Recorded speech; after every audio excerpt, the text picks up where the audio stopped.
Halo semuanya, apa kabarnya? Semoga teman-teman semua di dalam keadaan sehat nih, ya dilancarkan segala aktivitas maupun usahanya, amin.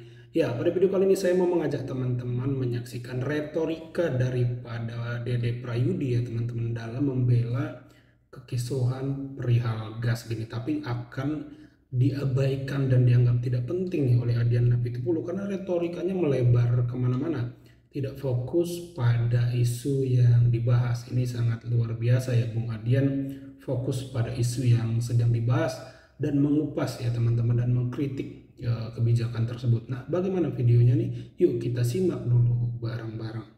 Yang tidak membela rakyat akan saya tegakkan. Indikatornya apa tuh, Kang Uki? Apakah termasuk ketika ada kegaduhan soal gas LPG, kebijakan atau implementasi kebijakan yang dianggap salah dan merugikan rakyat, itu akan masuk dalam evaluasi? Ya, pertama-tama begini ya, saya harus menegaskan dulu apa yang menjadi tujuan pemerintahan Prabowo Gibran 2024 sampai 2029. Pertama, Pak Prabowo atau Presiden Prabowo ingin mewujudkan pemerintahan yang bersih, efektif dan efisien.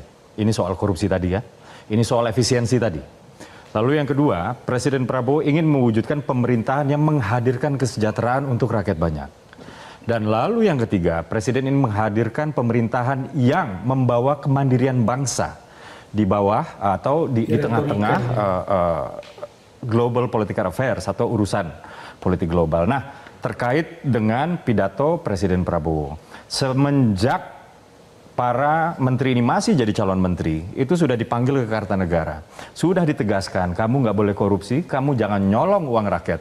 Saya harus tegaskan ya, bahasa presiden saat itu masih menjadi presiden terpilih, itu adalah jangan maling uang rakyat.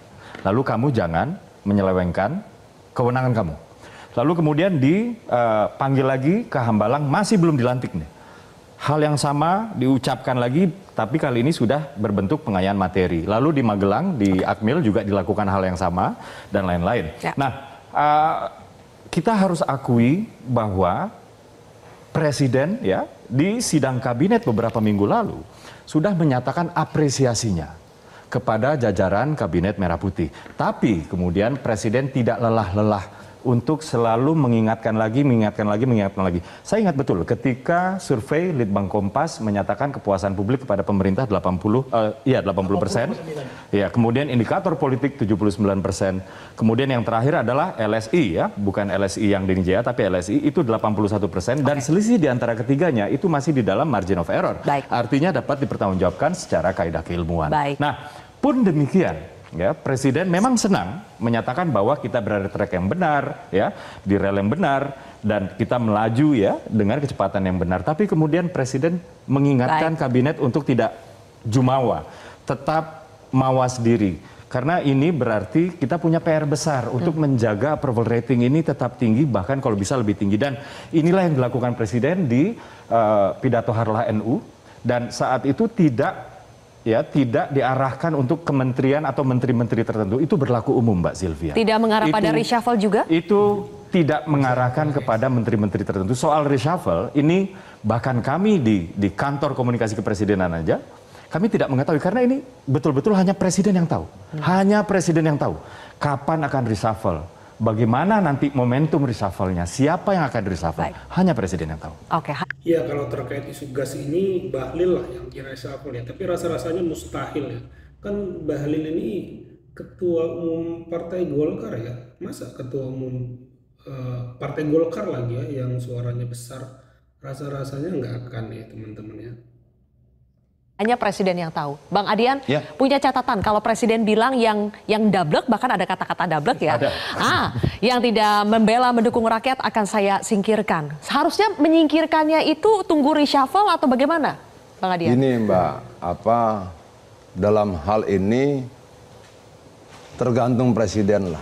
Milih menteri hak prerogatif dia, berhenti menteri hak prerogatif dia, ukurannya dia yang buat, kapan waktunya dia tentukan. Kita nggak mau ikut campur soal itu. Kita balik lagi sama gas subsidi. Oke, hari ini ditangkap lagi ribuan orang di Luwu bawa gas untuk dioplos. Minggu lalu ada 10.000 tabung ditemukan juga untuk dioplos. Nah itulah. Gini loh Bang, maksud gua Bang ya. Teman-teman di parlemen termasuk saya tentunya, itu harus kemudian terus-menerus mengingatkan kepolisian, mengingatkan aparatur negara yang lain untuk berantas oplosan ini. Ini penting sekali. Tidak. Ya, jadi di sini kalau Uki hanya di ranah retorika tentang korupsi gitu ya, di sini Bung Adian lebih ke teknis, realnya, jadi taktis aja lah itu ibaratnya, taktis aja langsung. Secara tindakan, action itu apa, gitulah kurang lebih yang ingin ditekankan Bung Adian ya teman-teman. Jadi tidak di ranah retorika saja ya. Kita lanjut ya. Perlu kemudian kita salahkan mereka, enggak. Alat ukur nggak jelas, aturannya nggak jelas. Tidak perlu salahkan pengecer ya, Bang Adian. Mohon maaf karena waktunya singkat, Bang Adian. Karena ternyata Pak Effendi ini selain masyarakat memposisikan diri sebagai masyarakat, ternyata Pak Effendi juga mengecer juga. Bang, Pak Effendi benar ya kalau pengecer tuh keuntungannya sedikit juga. Jadi untuk apa justru pengecer yang dipangkas untuk menjual gas LPG-nya? Kalau menurut saya untuk pemotongan pengecer itu salah, nggak tepat.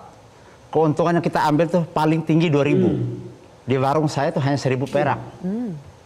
Saya ambil dari pangkal ke pengecer hanya 1.000 perak. Betul kata Pak Adria tadi itu. Kalau dari pengecer bisa langsung diantar. Kalau ibu-ibu yang minta tolong dipasangin gasnya, minta tolong. Bener. Itu kemudahan. Tapi kalau di pengecer langsung dikasih seperti, aduh, mau bagaimana lagi kita nih? Sekarang pengecer disuruh berubah menjadi sub pangkalan. Semudah itu tidak? Tidak semudah itu juga. Salah satu persyaratan kalau menurut kemarin Pak Menteri sampaikan ke saya, tidak ada persyaratan. Bahwa sebelumnya sudah disampaikan persyaratan salah satu adalah KTP. Sementara sekarang yang sedang berjalan mengantri ngambil tabung gas melalui KTP, fotokopi KTP. Baik. Padahal KTP ini adalah privasi. Tidak ada permintaan bahwa jadikan agen itu tidak ada, hanya mendata. Mendata. Jadi tidak seharusnya Adian tidak perlu tadi berapa ribu, nggak usah lah. Statusnya tetap sama. Ini terus nih. Bagi para pengusaha tambang cukup daftar OSS, ada yang 3 tahun nggak keluar modalnya, ada sudah lah. Oke, baik. Sudah lah. Oke. Singkat Bang, sudah habis nih sebenarnya. Sebetulnya tidak ada niatan daripada kebijakan itu pengecer disingkatkan statusnya.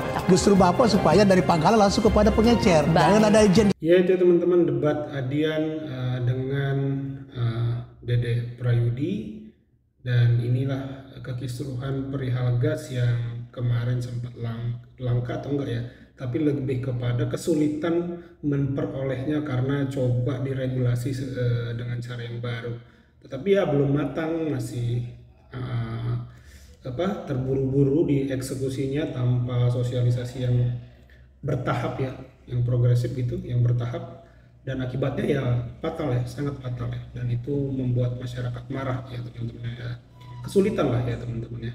Ya itu saja video kali ini. Terima kasih buat teman-teman yang sudah menyimak sampai selesai. Coba tulis pendapat teman-teman di kolom komentar. Terima kasih yang sudah menyimak sampai selesai. Sampai jumpa di video saya selanjutnya.